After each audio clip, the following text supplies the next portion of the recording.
Well, welcome to the Hunt, Fish, Eat podcast. I'm here with Todd Freeman. Todd, how you doing today? I'm good. How are you, Dan? Doing pretty good. So, this episode is going to be about all things upland hunting. That's what we're going to talk about today. We're here in my illustrious basement next to one of my turkey fans from Alabama this year. So, I figured you'd be at home down here, Todd. Absolutely. Dead things, camouflage. Yeah, I'm at home. Figured. So, okay, so Todd, let's talk real quick. During this episode, we're going to talk about upland hunting. And I know you do a little bit of upland hunting, or a lot of bit of upland hunting. A lot of bit. So what's your real job? You know, what pays the bills? Pays the bills full time is I do an inside sales job for Airgas. So I sell medical, industrial, welding supplies, so on and so forth. So. Gotcha. That sounds really interesting and exciting. It can be. It has its days where it's very, medial, but then there are days where you're troubleshooting, a guy's welder, or you're helping him, with stainless steel or aluminum and get started or something. So yeah, it has a lot of fun to it. Good. So. Good to hear. So what's your hunting experience? How old are you? How long have you been hunting? Just turned 44 on Monday. Okay. I started back when Powder Creek was called 710 Gun Club. I had a 357 placed in my hands at the gun range by my dad's brother-in-law, my Uncle Ken, and from there he handed it to me. I put on some muffs and took a crack at it, and I turned around and looked at him and was like, "This is cool." He goes, "Well, go ahead." So I dumped the cylinder and thought that was the neatest thing in the world. I was just like, okay. Well, then he handed me a shotgun and he handed me a high-powered rifle, and we just played around that day. That was just right before I was basically 7. It was just a few months before. By the next year, I got my hunter safety, which took at the American Legion out off Metcalf a long time ago. Past that, and that year I carried 22, and we went squirrel and rabbit hunting with my dad and my grandpa opening weekend. They had shotguns in case I saw quail. I shot a couple rabbits, shot a couple squirrels. Next year I got a single shot 20 and went out with my Uncle Ken and my Aunt Mary and my dad, and we went out opening weekend, Valley Falls. I shot a quail. Pretty proud of myself. And next year I got my pump 20 gauge for my birthday, and went opening weekend with all of my mom's side of the family. And it was just pretty much downhill after that. Ever since then, you've been smacking birds. Well, that's pretty cool. So also, the way I met you is you're involved with the local PF chapter here in Johnson County. Yep. So what do you do for them? The last 2 years I've been the youth chairman. So my main, if there's anything to do with youth, whether that's giving out the lifetime license and helping with the women's activities, setting that up so we can get more kids in the outdoors, passing it down, passing it on, however you want to say it, because without the kids and without handing it to the wife or girlfriend also, we're going to lose it. If you make it a family, family that plays together stays together. I see lots of people with tons, they got the razors and they have the motors or dirt bikes and so on and so forth. Well, if they got shotguns, they're going and playing too, and they're, going that route. So, but I mainly head up the youth and women's hunt, the high school and local 4-H teams. We make sure we take care of them and get them, ammo or whatever they need for their 4-H trap shooting teams. That's awesome. Yeah, I know one thing that attracted me to the JOCO chapter is all that you guys do with youth and women. Mm-hmm. I feel like you guys use a lot of your resources to help those teams. Like you said, a lot of those teams don't have to pay for ammo. And if you think about it, if you have 20 or 30 kids on a trap team, they go through ammo quick. Yeah, you can go through a pallet of shells real quick. That is the truth. So we're going to move on here a little bit, and we'll come back to talking about kind of what the PF chapter does locally at the end of the podcast. Okay. But right now, let's move into, we're going to talk about advice for people getting started upland hunting. Okay. So first question here is pretty tough. Should people hunt upland birds? Absolutely. Okay. They're delicious. Indeed. It gets you active. It gets you exercise. Mm-hmm. It's not, unless you want to do European hunts where you're sitting there and somebody's throwing the bird at you, going out and walking, whether it's yourself trying to kick up some birds, or going with a buddy and his dog. There's so much as far as the physical aspect of it. You get a lot of, you pile on clothes and then you start sweating and hiking up the hills, and it's 4 degrees out. It's still fun. Yeah, absolutely. You know, my the back of my Orvis Pro vest has been full of clothes more times than I can count. It does not only hold birds, you know. Yeah. So Yep. I know the feeling there. And you know, I remember the first time I went upland hunting. I'm an adult onset hunter, so I got into it a little later in life. And you know, the first time you're walking through a field and a bird just explodes out of the grass in front of you, that's an awesome feeling. So I get that. Let's look here. What upland bird species are common in Kansas? Well, you have pheasant and quail. You also have the greater and lesser prairie chickens. Only the greater is able to be hunted right now due to low numbers. They say of the lesser, I've seen plenty, but they still say the numbers are low. Mm-hmm. And then you have woodcock, which a lot of people don't know about. They're migratory. They do move through, so you have to abide by the migratory laws. Of course, you also have wild turkey is considered one of the upland species that you can hunt. I guess that's a good point. That is a good point. A lot of people don't realize that. It's because it's managed under big game in the state of Kansas and most states. So a lot of people don't get that part of it. So, but you do have that, which I have. One day killed almost a limit of pheasant, almost a limit of quail, prairie chicken, and a turkey, all with a 28 gauge over and under in the same section of ground. That's awesome. All was pointed by my dogs. Huh. So. That's incredible. That's one thing I love about Kansas is the variety we have here, and opportunity to hunt some awesome animals. So, starting to get in upland hunting, what's kind of some of the basic equipment to get a guy out in the field? A good pair of boots. You know, if you're going to go 2 or 3 times a year, you can get away with a nice pair of decent boots. If you hunt and guide like myself, and get paid for it, and then you take out-of-state trips, you want to put a little bit more money into it. So, I mean, there's tons and tons of options, from the big money Keens, you know, everything across the board, Danner, you name it, Rocky, LaCrosse, everything's out there now. Where when you, like I say, you put in the miles like I do every year between hunting for myself and guiding, boots are top notch. I would agree with that. You know, you see a lot of guys, you know, if you look in magazines and pictures, you know, the nice vests, the pants that have that extra fabric on the front, you know, to bust through briars and stuff. But I think a lot of people don't talk about the boots. They don't. Boots are, you go buy a pair of Walmart Velcros for, you know, $3, and you wonder why you walked out of them in 6 months. You paid $3, you got what you paid for. Yep. It's like tires on a 4-wheel drive pickup. You buy the slicks and you're going to get stuck. You pay $2,200 for a set of tires with an aggressive tread. You're pulling those guys out with the slicks. So. Yep. You know, I've found when I'm hunting, you know, the first day, usually the footwear doesn't kill you too much, but when you're day 2, day 3 in a row hunting, and then like you who guide, you know, you may hunt for 2 or 3 days and have maybe a day off, and then you have more people coming in, or you're doing every weekend, you're taking people out, and so the miles add up. And I think having a good boot that supports, you know, your feet, your ankles, that's so critical, and that can make or break a hunt. So we talk about boots. What's a couple other pieces that a guy would need to get in the field? Yeah, you can get away with just a plain pair of blue jeans.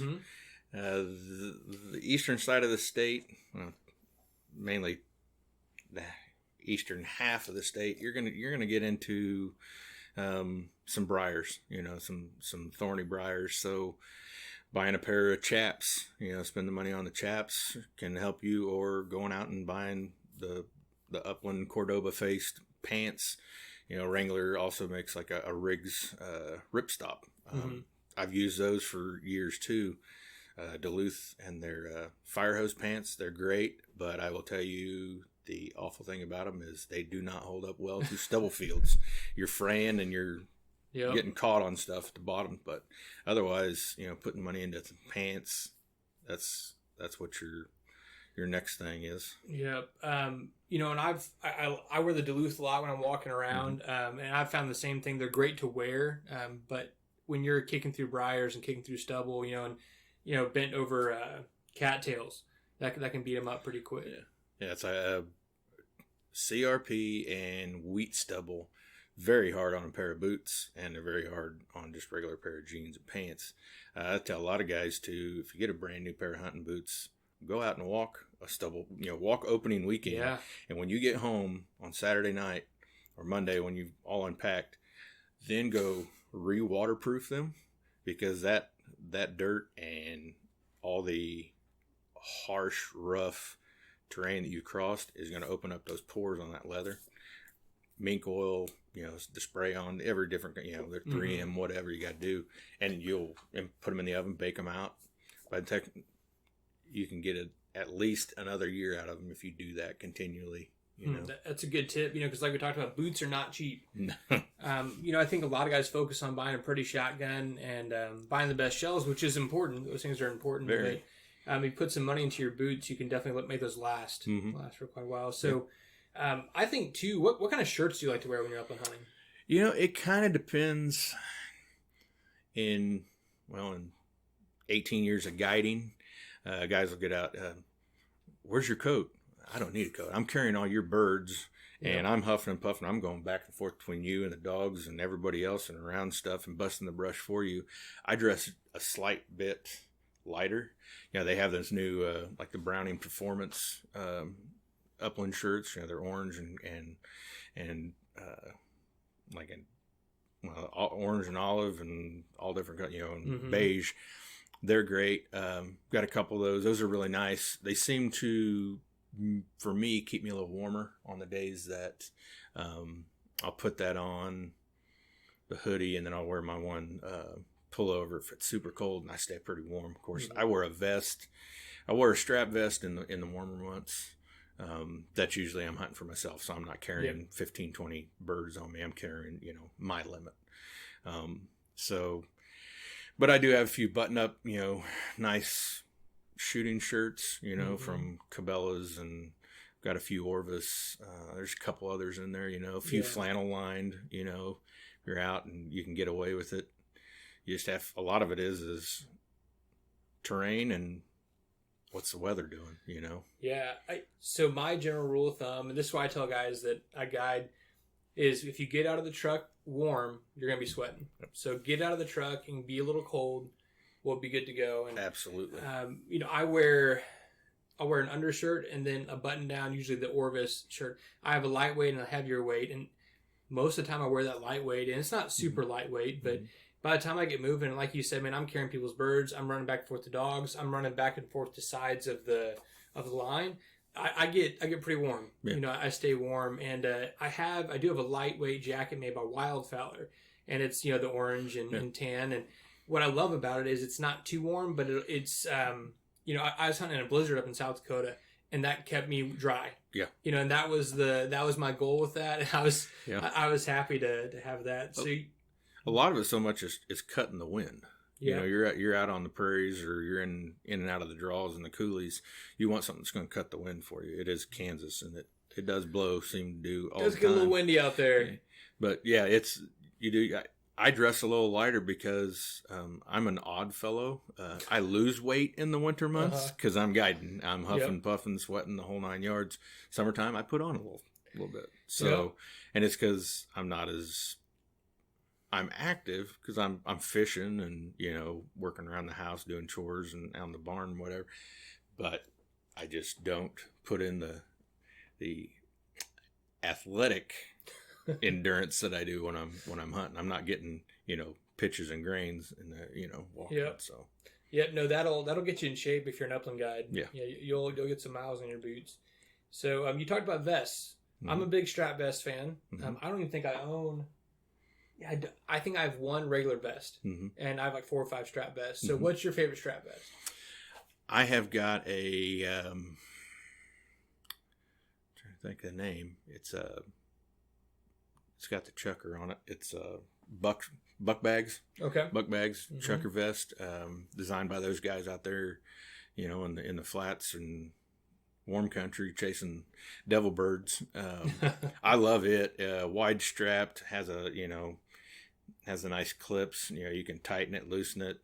Good pockets to put shells in, and then any first aid stuff that I carry for myself or the dogs, or anything like that. Has a couple places for water bottles. When you come to a vest, like I said, 18 years of guiding, and for the last 16 and a half, I have run nothing but the Bird and Light, which they got bought by Browning, which is in the Pheasants Forever catalog. The reason why I run it is because it has that, it puts all the weight on your hips. You're carrying everything there. So it's got that inner belly, straps up top. It's got great pockets. 16 years I'm on my second one. And you're talking about, that's a lot of birds. Yeah. And I can carry a lot of birds. I can carry about 20, 22 pheasants in there. I've carried up to 100 quail. And granted, those are preserved numbers, but even on wild bird hunts, I've carried 4 or 5 guys' birds along with myself. It's got places to put D-ring on to hold my transmitter for my collars for the dogs. It's got a pouch on the back for when you get out there and it's 20 degrees and it's 45 and it's sunny and there's no wind. I'm taking off that sweatshirt and tucking it in the back of that sucker. And I've had the best luck with those 2 vests. There's been a few others. I've looked at a few others. A few of my friends have, Wingworks and, a few of the others, Orvis. And I have just been comfortable with the big pockets because of guiding. Yeah. So, so much of my gear is based on how well does it perform for me guiding.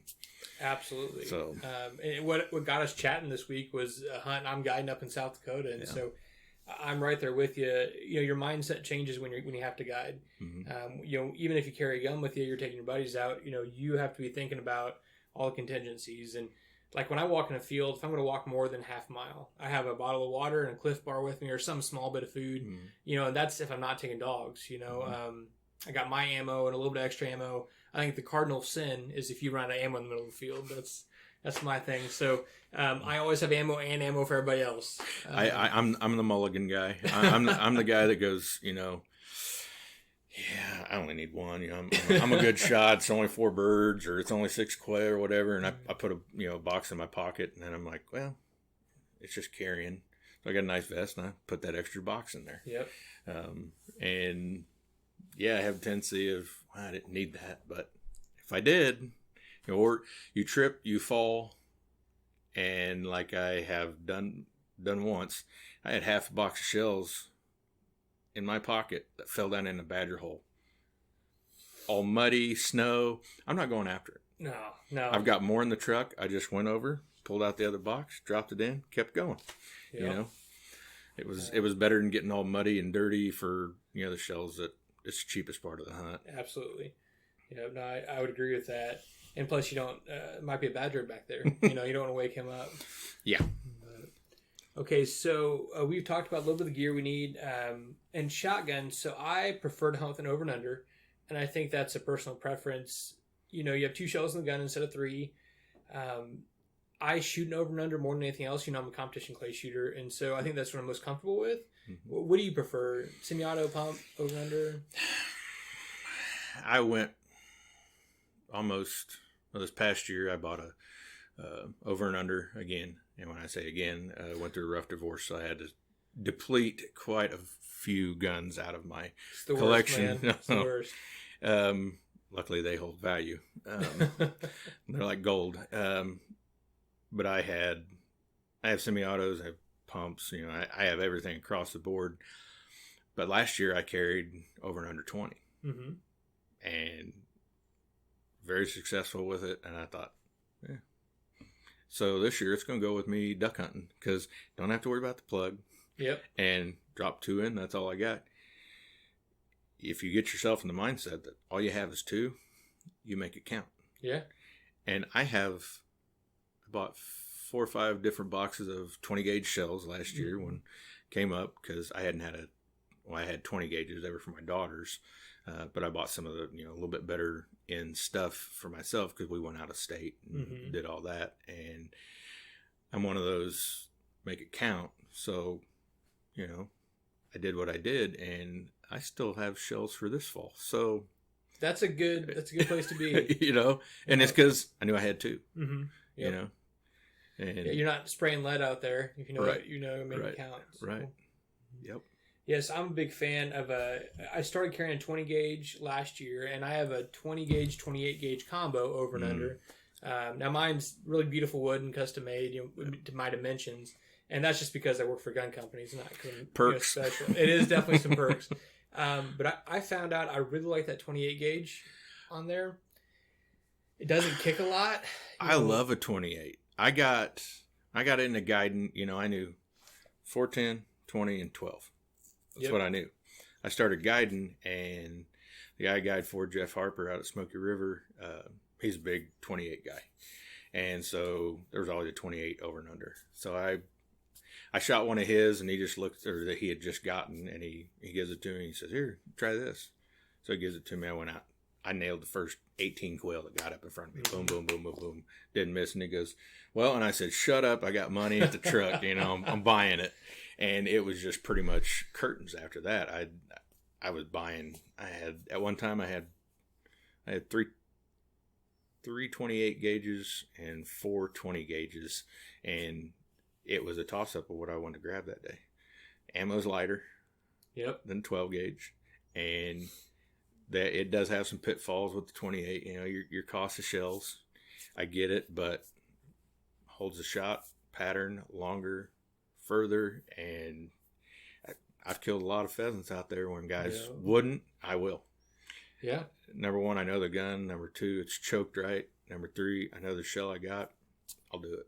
Yeah, I'm the same way. And I think what some people forget is with the 28 gauge number 4s, you're still tossing number 4s out there. Yeah. It's not like you're tossing a smaller shot. If you have the right shells, and I won't hunt quail with anything over 28 gauge. I'd shot 28 gauge before, and then I went down to Georgia a couple years ago for a Southwest Georgia Quail Invitational, and I brought a bunch of demo guns, and the 20 gauge I was going to use, someone needed that, and so I was like, well, I'll go with 28 gauge, and I smashed quail all day long, and I was like, I'm sold. Yeah. I want one. I got to have this. So that's what kind of started my love affair with the 28 gauge. Yeah, we were guiding, we'd take off and do a little cleanup on Sundays and grab a 28, go play, and challenge ourselves to, no, okay, now, shoot, and taking a little bit further and watching the birds just crumble. Yep. And same thing on pheasants too. A lot of guys get that in your head. Oh, it's smaller, small bore. Mm-hmm. It's not. Yep. It's still, everything's still there. Yeah. It might just be a little bit better. Yeah, maybe a little bit less, pellets in your pattern. And, for quail, I'm shooting 7.5, number 8 shot somewhere in there, either one. In pheasants, I'm shooting number 4s, maybe number 5s. Mm-hmm. I like number 4s a lot. They kill stuff. Number 4s kill stuff. And I don't lose birds in number 4s. I am a 6 guy. Okay. I love 6 More across the board. pellets. More pellets. If you can find some heavy fields, for that late year, you can get away with it. But I like a number 6. It's fit me across the board, all the way across 20, 28, 12. Okay. I've just had great luck with it.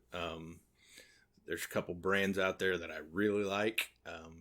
And like for me, if you're in the area, like Montana, where we were, you're getting Huns, you had Sharpies, you had roosters at the same time. I shot 6s across the board on them. Dead bird. Mm-hmm. Birds aren't going away from a late season. I do like a 20 gauge 4. Yep.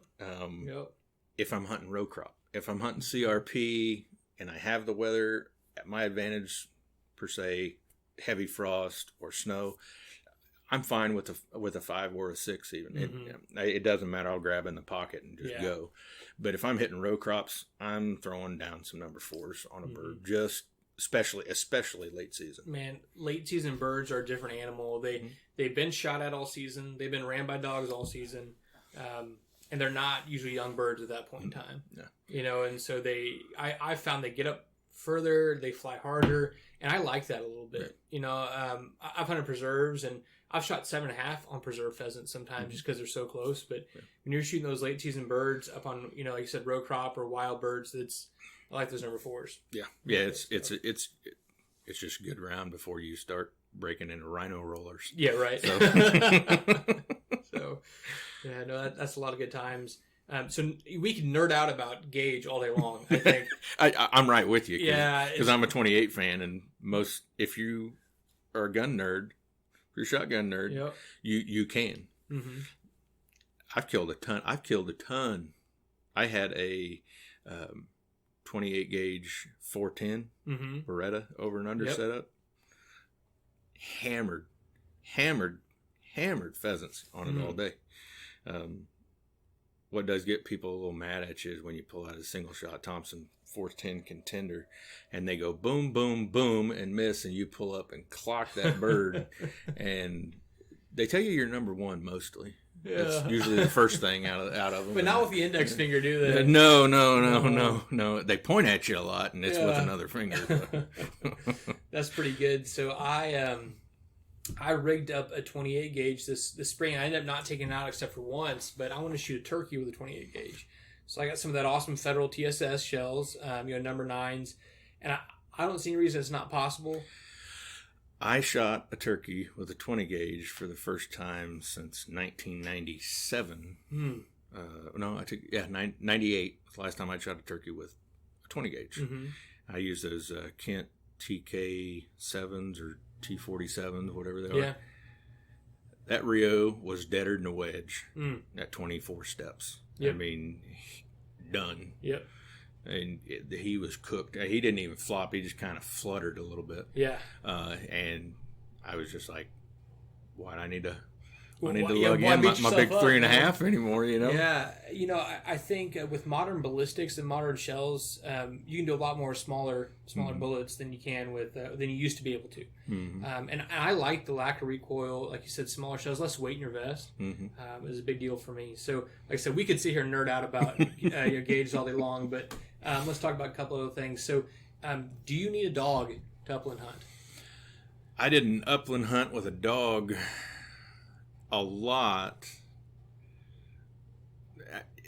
I did and I didn't. I had friends that had dogs, so if I went hunting with them when we were in high school, there'd be a short hair or there'd be a lab with us. But the diverse terrain in northeast Kansas, you have the availability to hunt quail without a dog. Yeah. Your only downfall is you're bird dogging. You have to go find that sucker, in some thick CRP or in the briars and dig it out underneath a plum thicket and stuff like that. If you're willing to do that, you can do it. And it's for the quail numbers I've seen this spring while turkey hunting and scouting and then fishing from different farm ponds, very, very easy to do. That's really good to hear. I know bird numbers have been on the decline in Kansas for a long time, so that's good to hear you've seen some quail out there. So let's talk about the advantages of having a dog. I know you got to feed it, you got to water it, you got to train it. Like this dog sitting here at our feet, they kind of get lazy sometimes.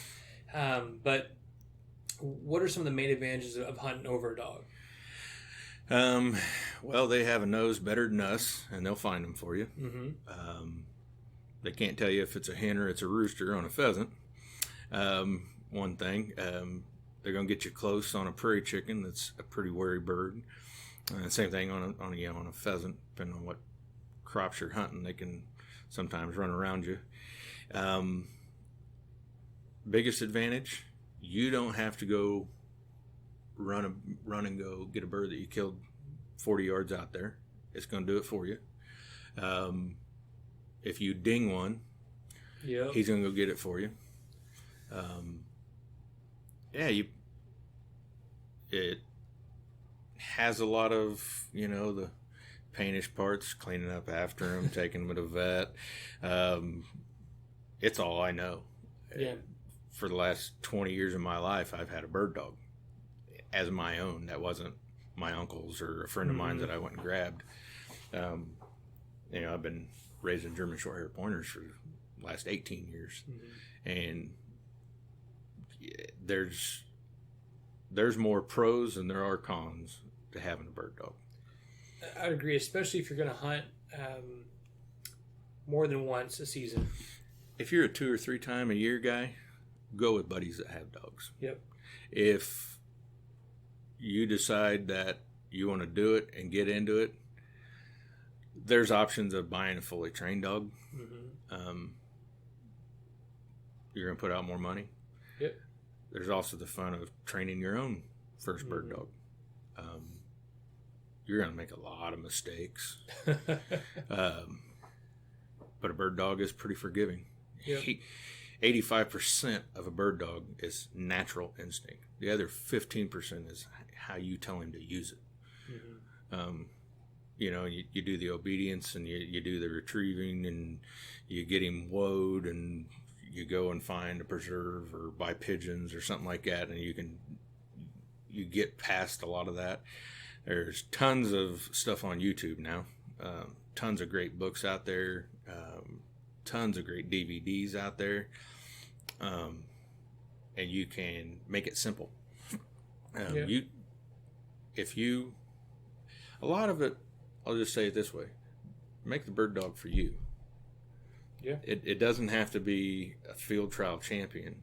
Does the dog hunt for you? Do you care that he's steady winged to shot? No. My dogs aren't. Yeah. You take customers hunting and they're dinging birds out there all day. Steady winged to shot, you're going to lose birds. I know some other guys that are friends with me will say totally different. I would rather have my dog break after the shot without me telling them and run the bird down and get it. So you get dog shot. You get this 18 years under my belt. I've done it, and you can do it. And there's, you got a lot of options. I'm training a pup now that's just turned a year old, and she's short hair, but she's going to be a duck dog when it's all finished. Also. So, and I'm looking forward to that, to just be able to do more duck hunting by myself. And, if my buddies can't get off and throw out a small spread, and she can sit there next to me on the bank or on the tree and have it that way. There's more pros than there are cons. I would agree. I'm in the stage of my life right now where a buddy has a dog, and borrow a dog. And that's worked out real well with my time because I travel quite a bit, and it's just training a dog and maintaining that. It'd be a lot to put on my wife, with 2 kids. And but one of the stories I tell to illustrate why a bird dog is critical is in South Dakota a couple years ago out in Rapid City. I was hunting out there, and we walked one field, and we got 2 or 3 birds as a group, and getting back in the truck. And right as we're about to go, one of the guys is like, "Hey, I see 2 birds under that Russian olive tree." So we jump out. I run over there. There's another guy with me. We kick one pheasant up. Boom! I shoot. I wing it. It puts his feet down. I know it ain't dead. That English lab we were working with chases after it. As it's running, it kicks up another bird. So I shoot it. Boom. So now there's 2 birds in play, and I winged that one too. These both were far shots. It's one of those, I probably shouldn't have taken those. And I'm feeling like a doofus because I winged 2 birds. He gets the first bird, brings that back, gets the second bird, brings it back, and it recovered them quickly. They both fell in real tall cattails, which I didn't want to jump into. And I think if we hadn't had that dog, one of those pheasants would have crawled up underneath the cattail and I never would have found it. So, efficiency, recovering birds that you don't hit as hard, like you said, when a customer dings one or me, when I'm not shooting well. So, and to me, it just opens up the field because I hate when you're without a dog and you're walking a field and you're thinking, are they just getting around us? Are we walking too fast? Are we pushing them? You don't know, but when you have that dog's going to find those birds. If you're running a good dog. And so to me, it's like a peace of mind. Like if I walk the field and don't kick anything up with the dog, I'm like, there ain't anything here. There's no birds here. But no, I do love that. Now let's talk briefly, the categories of dogs. So you got pointers, retrievers. What else is there? Pointers, retrievers, flushers. And I say that that is broken down because I've seen a lot of labs that they have no desire to bust brush. But as long as they can see it fall, they'll retrieve it all day. Yep. Not too many, but there's been a few. But of course, the pointer. You have the versatile dogs too, that are doing waterfowl and upland. Yep. And fur. Mm-hmm. We have a few people we know in common that have some draughts, and that is one of those versatile breeds that'll do it. They have the coat to do it for everything, and they're a game changer if you want to go that route. As much as I've gotten into waterfowl in the last 6 years of being back on the wet side of the state, the drought has crossed my mind constantly. It's kind of like a wire hair. You get some of the advantages of that. It's a little slender dog, smaller, not like a big lab. And I remember one day hunting with, Dan and Houston with Macy, and that's their dog's name. In the morning, we were hunting ducks. In the middle of the day, we were kicking pheasants up, and then we also ran a couple rabbits, and that was all with that one dog out at Cheyenne Bottoms.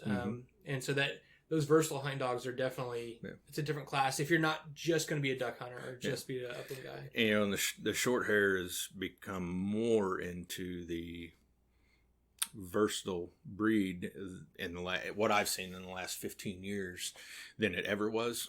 I mean, some guys that duck hunted, but they, I see a lot of guys, their feather, their fur, and their webbed, they'll take it all and they'll do it all. There's just so much on the plate out there when you go to looking for dogs. It's just, you have to, what's your format? What's your MO? What are you looking at? So that's a big thing. Like I said, I'm gotten more into this waterfowl thing, so I have to look at that and go, I'll stick with my short hairs for now. Well, I tell you what, having a dog when you're waterfowl hunting is real nice when you don't have to wade out there and get bird dog them yourself, man. I was hunting last week with my wife doing a dove hunt, and we didn't bring a dog. And I'd forgotten, going retrieving doves at 60 yards across the field, how not fun that is, Yep. But I make a good bird dog. I do some good retrieves. Yeah. So let's move on here. So what is your all-time favorite shotgun, Todd? All-time favorite shotgun. I've had a couple. Well, I've had the one I have for 16 years now, and that is my Beretta A391 Extrema. It was the first year it come out, 2005, and I love that gun.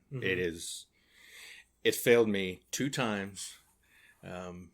It was -4 that day, the first time, and all it did was hang the shell, and I was able to rack it and get the second pheasant. So slight fail, the other time I slipped and fell in the Kansas River and dunked the chamber of the gun, and I'll be darned, she froze up because it was really I had every hand warmer in my waterfowl bag out, and I had them, and I put them in my pocket, and I took all the pieces parts in my hoodie inside of my waders, and I just put it on there, and I'm like, yep, everything's wet. Dried them off, put everything back together. 2 ducks come in, bang bang, call it good. So call that the last one slight bit of footing error, as you might say. Yeah. Most shotguns, most semi-autos won't run when you dunk them in water and then it's freezing temperatures. So my other toss up was the Browning 525 28 gauge I had. That's the gun that I went 19 straight on a cleanup quail hunt down there at the lodge I got it for, and just it just fit. Yep. So those are my 2 favorite guns. I still have my Beretta. It hasn't gone anywhere, but so. When we talked earlier, so if you had to settle on a load, like what load are you going to be hunting this year, pheasants? What's your favorite load? Out that 20 gauge I got, it's probably going to be the Fiocchi 20 gauge 6s I have, or the Federal, Upland steel that they have now. Okay. Yeah. That's pretty much what'll probably be in my pocket and going after it. And I got those in the 6s, so Gotcha. Real pleasant how they patterned. Hit. I took 2 quail very end of the season last year with one, so that box is still full. But there you go. Yeah, I that's probably it's going to be cracking open, and I have those Fiochis for my 12 gauge too. I bought a case of those when we went to Montana 3 years ago. I'm still on that case. There you go. I'm all right with it. I'm all right with it. Yeah, I think in 20 gauge and 12 gauge, I have the Federal Prairie Storm. Number 4 is 2 3/4 inch. You know, I don't want to beat myself up too much. 1 1/4 loads. And then in 28 gauge, Federal came out with Upland this year, Prairie Storm this year. So I was pretty stoked about that. My buddy at Federal sent me a text last year before it was announced, said, "Hey, you're going to be real happy at SHOT Show." So I was real jacked about that. You know, I've shot Prairie Storm's not the cheapest thing in the world. No. But I've shot the Federal Hybrid, are pretty good too, and those are not terribly expensive. You know, it's kind of like snow goose hunting, where last year I started to hunt with bismuth. Now bismuth is more expensive, but I would lose birds with steel shot. I mean, I'd puff them and just watch them keep going. And last year it felt like with the bismuth, not a lot of birds got away if I hit them. And it's kind of to me like a quality shell with upland hunting is. I want to, you know, to me, it's cheaper to shoot 1 or 2 shells and get 1 or 2 pheasants than it is to shoot 10 shells and not get any. Yeah. You know, so.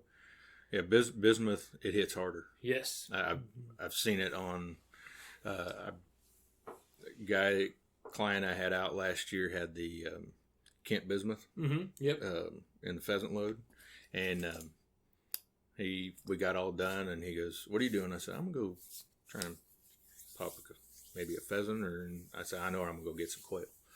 He goes, "You care if I go with you?" He said, "I have a state license." I said, "Oh, okay, yeah, jump in." So him and I took off, hit one little plum thicket on the edge of this Milo, and he had given me a couple of those shells. Rooster comes out, and I just cleaned his clock. I mean, which it's the same thing with those Prairie Storm. You watch those birds accelerate. You know, they get hit. And they hit, and it's like they're just mush. Yeah, they're pounded, but all the meat's still there. It's still good, you know. Quail got up, and I hit that on the next one, and then I also had some of those hybrids, and shot a few quail with that at the end. And I looked at it, I was like, I might have to get me some of these Kent bismuth, you know. Yeah, those bismuth are great, especially you know, in the state of Kansas. It's getting more and more where on public land you got to shoot non-toxic loads. So you know, and like when I was shooting snow goose last year, we were using 3-inch number 2s in the steel,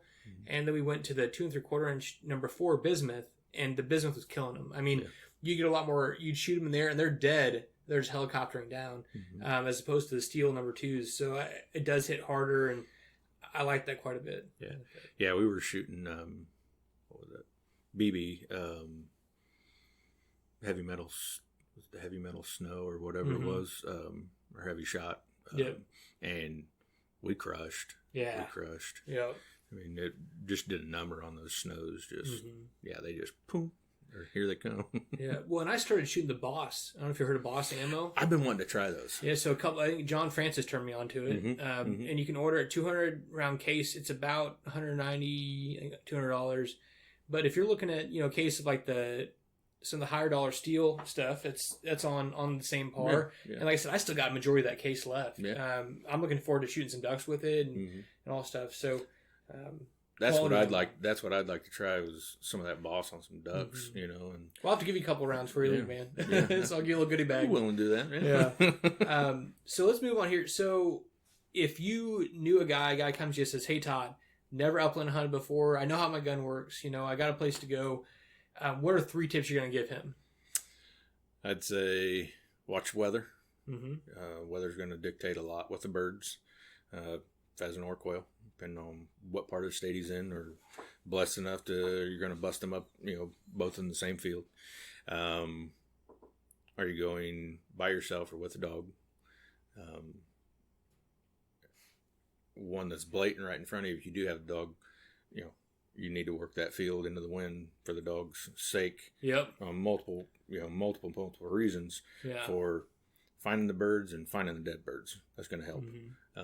So explain that for just a second, because I know what that means, but kind of go over what you mean by working into the wind. Dog uses his nose. A pointer uses his nose, even in your flushers too. You want to work them into the wind because they can scent the bird out there. You can, if you hunt your dog, if you pay attention to each, I have 4 dogs, 4 short hairs, and each one of them has their own characteristics to tell me when they're birdie. Yep.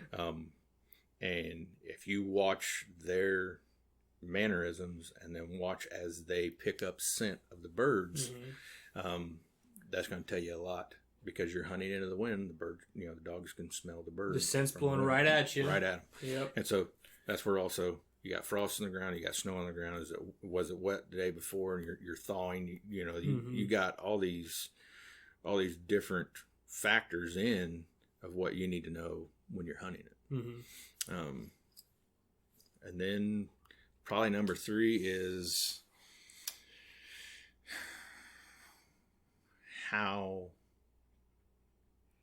much have you been in the field to know what to look for, where the birds might hide, where are they holding up? If it's cold, are they going to be down in that, in the thicker stuff at the bottom of the draw? Is it next to a food plot? What time of day are you going to get there? You're going to get there right at light. You're probably going to want to hit that cover first, because he's going to be going to eat. There's those, few things. Yep. You find in South Dakota, Mr. Rooster, he's going to come out about 10 o'clock. He's got to stand on the edge of that field. He's got to talk a little smack. That's find right. out where everybody's at. So, that plays in the factor. You in pheasant country? Oh, well, I'm not getting there till about 10. Drive around down the side of the road. Oh, there's 10 roosters standing in that ditch. Well, let's probably hit that corner first, Yep. There's those factors to it. There's a lot of factors. I think guys would be more successful in the uplands if they were willing to diagnose, pay attention. I've maybe had that opportunity to do it more where I'm guiding. I don't have a gun, and I'm just watching dogs and watching the guys. Yep. So knowing what you're after counts for a whole lot. I would agree with that. And I think it's like anything, time spent in the field. If you can spend some time in the outdoors, go with somebody else, that knows a little bit, your learning curve shortens quite a bit. Because like you said, the cover that they're using, what time of day, pheasants are going to be coming off the roost, kind of the roost, going into feeding early in the morning, and then going back, midday. And it's like any animal. If you can find that food that they want, a little bit of water, and where they're sleeping, you're going to find those birds. Yeah. So when I was one of the places I hunted in South Dakota last year, there was a farmer's field that butted up to this really nice shelter belt that we're working. Well, that field was corn. And, all the issues the previous year getting stuff planted, too wet. So this is a real late corn plant. So we're up there. I think it was, late. It was early November. So that corn should have been cut. But what was happening was all those birds were coming out of that shelter belt that we were going to hunt and go into the neighbor's field. So they're all still over in the corn, where we're walking the field. And we started to get in there, and it looks perfect country. And we kick one hen up, like one rooster, and it's like, I'm thinking we should have been 8 or 10 birds at this point. And there's no little songbirds. And, a guy a long time ago told me, he said, if you're walking shelter belt and there's no little brown dewjabs, little other birds getting up, there ain't no pheasants in there either. He's like, if it's not good for those birds, it's not good for the big birds either. So, and it was so true, man. So true. We hit that field later that afternoon and we killed some birds. But, that food, knowing that food's there is definitely part of the strategy. Yeah. So now I'm going to test your knowledge a little bit here, Todd. Okay. So that guy that maybe has a chip on his shoulder, he's been hunting for 2 or 3 years. He's got a couple limits under his belt. What are 3 tips you're going to give him to kind of elevate his game, take it to the next level? Depends.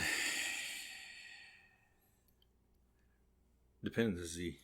It's a lot of questions, a lot of factors, right? Okay. Has he got a dog? How long has he had the dog? Is he? Does he?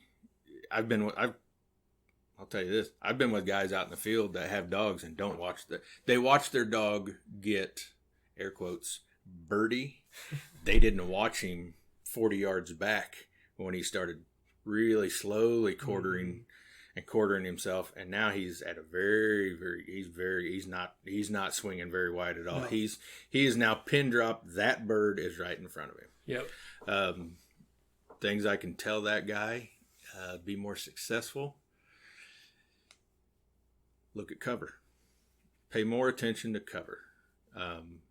What time, if he's going to hard charge it and he doesn't go out after Christmas. He spares his vacation and he takes an extra. He does the Thanksgiving long weekend, and he does opening weekend, takes off that Monday, and he does 3 days that way, and then Christmas comes around. Then he doesn't get back out because you don't have anything else in January other than New Year's Day. Yep. I'm gonna tell him, look at what you're hunting before you just pull up. This is Weehaw. I'm gonna jump out and hunt it. He needs to go. I've got Milo over here. It's going to be warm today. I'm going to go check the Milo. Really, really cold. The corn's across the road. Probably go check the corn. It's really cold. Really, really cold. We got snow. Might want to stay in the heavy cover today. Knowing your cover. Knowing where you're going to hunt first before. I'll go drive out in a lot of these places around that have big groups and plots of weehaw around, or even public stuff, and if it's warm out and doesn't have any water near, I'm probably steering away from it. If it's got a tree line, or plum thicket, I'm probably going to say, I'm just going to hit the shelter belt here, and I'm probably going to get me some quail, one or two. They're going to be straggling around. They may be a little closer to that water than I think, but go that route. There's some factors that fall into that. I can't say enough is finding, if you can find, which so many guys these days are willing to chit chat with you, have a couple beers and a stogie or whatever, and then maybe grab dinner, and they're picking your brain apart to see what you know about hunting, and then say, hey, I got this guy. Let's we won't take him opening weekend, that's for us, but we'll take him Thanksgiving weekend when there's less of us or there's more of us and we can cover this field. There's a lot of guys that will mentor you, and I'm a big proponent. You're doing hunting an injustice if you don't give somebody a tip, or you don't help them out, or you don't tell them to go with you. I couldn't agree more, and let's talk about that now. Okay, so R3, retain, recruit, reactivate. So that's a real big initiative in the outdoor industry right now, and it's kind of a buzzword, but simply put, it's getting guys or gals that don't hunt, that want to hunt, out in the field. And like you said, so I'm an adult onset hunter. My dad didn't hunt. My family that hunts, they live in Alabama, so a little bit of a drive to go learn how to hunt, and I've always wanted to hunt. So I had to rely on other mentors, and luckily because of my job and the company I work for, I got a lot of access to guys that are really good hunters. But I think the PF chapter that you're involved in does a lot of mentoring, does a lot of getting people out into the fields, and it used to be pretty intimidating. 15, 20 years ago, guys wouldn't help you out. You're on your own. But I've found, just like you said, if you go pick a guy's brain, or if you know someone that hunts a little bit, just start talking to them. Anybody can talk about hunting for a long time, right? Right. I get guys call me all the time. Your friend so and so, told me that you raise and train short hairs, and I got this pup. I know I didn't get it from you, but do you have any tips, or what can I do? And I go, you got this, you got that, you got that. Here's this. How's he doing with this? How's she doing with that? Have you worked with him on this? And it's the same thing with bird hunting. I mean, like I said, everybody on our board, they'll help you out. Yep. If you had a question, and I've seen guys at the banquet, oh, so you do that? Oh, yeah, well, I hunt over here. Oh, I've got a cousin that lives here. And you chitty chat and stuff. And then you're like, hey, maybe we can get together. So you exchange numbers, and next thing you know, you're taking the weekend and you're running out, north central Kansas for the morning or whatever, and coming back. There's just so much of that. It's just being willing to help. Yeah. You have to retain.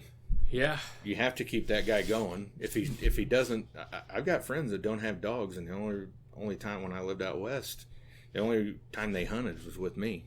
I go spend time with my buddy. Yeah.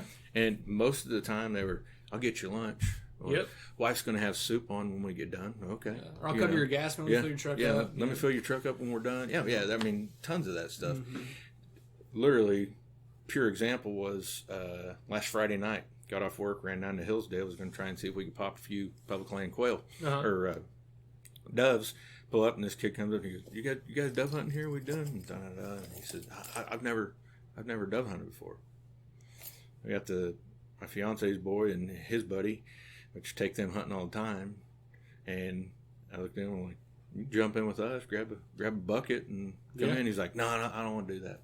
I'm like, "Yeah." And he said, "I just got this dog." And we kind of chit chat. I was like, "Here, man, here's my card. Yeah. Like, give me a holler, I don't have a problem, going out some Saturday or around here or whatever, Yeah. And he goes, "Okay." About 10 minutes later, here he comes. We're just about ready. He comes back. And he goes, would you mind? And I go, "No, man." He goes, "Are you sure it's not a big?" "No, it's not. You're taking nothing. Yeah. It's just another guy sitting in the row behind the tree with me. I don't. Yep. I said, and I told him, I said, "I'm doing this sport an injustice if I don't let Absolutely. you come." And it may be a little bit easier for me because I've been guiding. Mm-hmm. I've been guiding everybody from I've never carried a shotgun, show me how to load this, which gets a little scary, to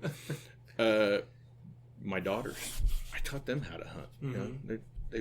They've killed birds and they've killed turkeys and stuff, and you get into guys that it's just something they do. Their dad hunted, but they never did. And next thing you know, I'm giving me a dog. Hey, this is so awesome. I got to do this. You sell dogs, and that's what it is. You get hooked. You get hooked. Yeah, you hook. It's a very expensive, long, drawn out addiction. Right. Here I am, 44. Started when I was 8. Yeah. The dogs have been with me the last 20 of it, and it's a sick, twisted addiction, and that we do to ourselves every fall. Yeah, that's. I would encourage, if you hunt a lot, find someone to mentor. And with that little annoying kid next door that always wanted to hunt, go take him out 1 or 2 days. You don't have to take him out the whole season, but get his feet wet, get him some experience. And if you haven't ever hunted, reach out. The first guy you may reach out to may not be a good option, but there's a lot of good communities, and local Pheasants Forever chapter. So if you go online and go to pheasantsforever.com or Quail Forever. You can find a local chapter in your area. Go to their meetings. Go to their banquets.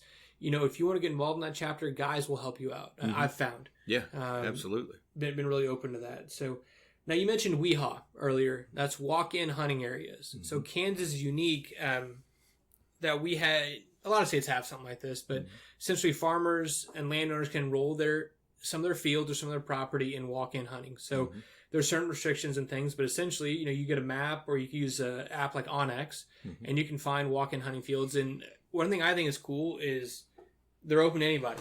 Yeah. If you can legally hunt. Public. It is public access as long as you're on foot. It's great because I get people all the time due to social media, Instagram and Facebook. I'm on, which is a big plus for finding a mentor. You might bump into a guy that lives a block away from you. Here he is on Facebook or on Instagram, and you're like, "Oh, you live right here? I'm a block behind you, Yep. And next thing he's like, "Well, hell, let's go hunting together, Mm-hmm. So, but you have this. I don't know nobody. Yep. Well, Jackson County has however many 1,000 acres. Out west, Morton County, Thomas County, Graham County, there's all these places. You have the luxury of Airbnbs. Go stay in them, and then drive and go hunt and come back, and you got a place to stay or the motel, whatever. Yep. I know so many guys that now in the last 10 years bumped into another guy on Weehawk. Yep. "Oh, you live in Johnson County. You live in Shawnee County. Well, we should get together. I know some spots just right south town. We could go on a Sunday afternoon after church or whatever it is." Yep. So next thing you know, these guys are hunting together, and they've been at it 5 years, so they have a tradition. They make a week, opening weekend, or they make Christmas weekend or Thanksgiving weekend. And it is a blessing that the state looks at the ground and goes, "Okay, we'll give you so much an acre." Yep. When do you not want people hunting here? Okay, so we put that date on there. Oh, you don't want anybody dove hunting, but you don't care if anybody deer hunts and turkey hunts. Yep. Okay, well, there's no quail on the place, no pheasant on the place. You don't have to worry about it. They're only in there for from this month to this month. Mm-hmm. So yep. it's a great option. Absolutely. Yeah, I killed a turkey on Weehaw land in Kansas this past year. So there's definitely some good gems, and there's some fields that aren't the best or get hit a lot. You know, what I tell guys is if you look down the I-70 corridor on that walk-in hunting, there's going to be some fields that get hit a lot. Now, if you go like 2 miles north or south of the I-70 corridor, you'll get fields that don't get walked a lot. Just because guys going out west, they'll stop, hey, we're going somewhere else. Let's hit this field real quick. You know, if you can get a little bit further off, you can find some really good options. I'm going to cover the mic, wink, wink. There's so many guys that it's a big, huge section. Mm-hmm. And so much stuff, like I said, that I-70 corridor, it gets hit because it's right next to the highway. They can see it. Most of your Weehaw ground and public ground around the lakes is getting hit right next to the road. Easy access. Guys don't want to put in that boot leather and wear it off and run the dogs. You're not doing anything but getting yourself exercising, and late season, going and getting the stuff that's in the very back that everybody's pushed back there. Yep. That's Todd's hot tip there. That's guys. my hot tip. Put in the boot leather, go all the way to the back of the section. Yeah. And you talk about getting a bird on Weehaw. Yep. In Kansas, if you kill a deer, I should say a buck, and or a turkey on walk-in access, even public access, it's a true trophy. Absolutely. Because you're at everyone else's mercy. Mm-hmm. And you find guys with ethics and guys that don't have it. Unfortunately, that is the truth, you know. And I know there's been a couple posts here recently that I've seen. A lot of dove hunting coming up and people leaving their empty shells. Man, it's an easy thing. Yeah. You know, I really try to encourage guys. You know, that's shooting over and under, and you just pull it out and put it in your pocket. Put it in your pocket, man. You know, but you think about it, these farmers have been generous enough to lease their land to us for use, and you know, it's a simple thing: pick up your shells. You know, and I think it's respecting the land. I was told, and I remember this from years ago in Cub Scouts: leave it better than you found it. Absolutely. Leave it better than you found it. If you pull up and there's 10 water bottles and a beer can and it isn't yours, throw it in the back of the pickup. Yeah. Clean it out when you clean out your dead birds and your empty shells that you picked up, and go. You did nobody a disservice. You did a service. Absolutely. And you'll get more farmers to leave it in ground. Mm-hmm. You know, leave it in the Weehaw access versus not. Yeah, because they're like, everybody's taking care of this place. You know, it's not trashed, and you know. Yeah, no, you're absolutely right. Absolutely right. So, and showing if you take someone new with you or you take youth with you, the same thing. Yep. I'm big on that with the boys that I take. I pick up shells. Mm-hmm. It's hard. It's hard in CRP. You know, tall CRP, corn. You know, corn stalks and stuff. Mm-hmm. If you can see it, pick it up. A lot of that trash you see at the ends, you know, at the ends of the inlets where you're pulling in and parking. Yep, I'd agree. So, you know, like you said, it's to me, it's just take care of the resource. Mm-hmm. You know, it's not my land, and I'm grateful for that being there. So I want to take care of it. So wrapping up here, my wife is going to go on a pheasant hunt with the Johns County Pheasants Forever chapter. Yeah. So that's a really cool thing that you guys put together. Tell me a little bit about that. Well, we offer up about, I think it's 30 youth have the option. Have to have your hunter safety, so you're at least 11 to 16 is what we're doing it. Well, I think we would maybe waiver a little bit on a few kids if they just turned 17, you know, but they're signed up. And then we're taking about 15 women. Women that either too scared to ask the husband to take them, single, want to start hunting and get out there. They want to hunt more because their dad did it. Mm-hmm. And talked to one girl last year. She used to go with her dad hunting. She never hunted, and he had gotten a new dog, and she didn't want to step in the field and miss. She wanted to go with dad and kill birds. Yep. And I thought that was pretty cool. She's wanting to go spend time with her dad. Mm-hmm. So, you know, to me, hunting is a family. It can be a family function if you're willing to do it. So, but we put you at nicely taken care of Ekman's Hunting Preserve, where they put out some birds for the kids and got some guides and run them out in a couple different groups throughout the day, along with the ladies, and hopefully they get their first pheasant if they've never killed before, or they get their second or third, or maybe even their fourth trip out, with us, just because they get that no pressure, Dad, I got to beat that guy to the bird, all the pressure's off of them. Absolutely. The birds are there. Take the kid out and let him have fun. And that's the best part. I got lucky enough that when I was growing up, 34 years ago, that pheasants were very plentiful. Quail were very plentiful then. So I got the opportunity to go with my uncles, and I didn't have to fight to get a shot in with them. They let me a little bit. Yeah. I still killed birds because there was lots of birds then, and you go up and down with the bird population, but the youth and outdoor, or the youth and the women's hunt it's a great thing. Yeah. And what does that cost a woman? It is let's see, let me add it up. $0. $0. There you go. All they have to have is, if they're from the Kansas City, Missouri area, they have to have they can get a controlled shooting license, or if they want to buy a Kansas hunting license for the year, non-resident, they can. Other ladies, if they don't have a hunt and fish combo lifetime or hunt, lifetime, they just have to. They can buy their hunter's safety or their hunting license for the year for Kansas, which opens them up so they can go more now that they've got this first bird out of the way. They have that option, or like I said, do a controlled shooting, which is $27.50. So I think that's a pretty low barrier to entry. To get some women out there, like you said, that may be a little bit intimidated. The hunt I mentored last weekend, one of the ladies said her boyfriend loves to shoot and loves to hunt, but he'll shoot the birds out from under her. And I understand that, being a shooter myself. Yeah.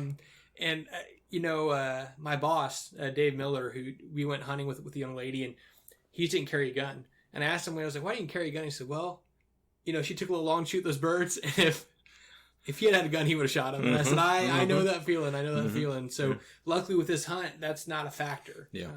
Got some good mentors coming. I think I'm going to come along, help out a little bit. So hopefully you guys can get my wife trained up. So I'll give her some bad habits or something like that beforehand. Yeah. It's a nice situation. I did 12 years on Colby's Pioneer chapter, Pheasants Forever out there. So, which we were putting a lot of money into the youth shooting out there and so on and so forth. We didn't have a hunt. Now they are having a hunt out there to help the kids and get them out there, along with one of the other chapters there in Goodland, it's a big plus. Because you're getting the kid the chance to hunt and he didn't have to worry about Dad. Dad can stand over his shoulder and say, "You ready? Kick safety off. All right. Birds up. Kill it." Versus, and you have the plus of, if it's all roosters out there, you get to shoot a rooster. If there might be a hen out there, there's no, you're getting your first kill under your belt. Yeah. So, it's Ekman's. It's a preserve. Yeah, preserve. So you have the options. Yeah. No shooting the quail, but all the pheasants are open to kill. There you go. Yeah. Well, that's really cool. Thanks for sitting down with me, Todd. Yeah. I was going to mention Colby. You mentioned Colby. I've hunted out there a little bit, and I stayed at the It'll Do Inn. I don't know if you're familiar with that. Yeah. I think on the sign it said it's not the Hilton, but it'll do. Yep. And I always thought that was pretty funny. But again, Todd, thanks for sitting down and chatting with me a little bit and taking some time out of your day. You got any final thoughts? Ever want to hit me up on social media? Anybody on there? Absolutely. Yeah. How do they find you? KS Bird Dog on Instagram, and then Todd Freeman. There's also Freeman Outdoor Adventures page on there too. You can message me through either way. Gotcha. I'm always willing to sit down and talk hunting with anybody. Right? Never bothers me. There you go. So, well, hey, thanks again for coming over, Todd, and we will talk to you later. All right, absolutely.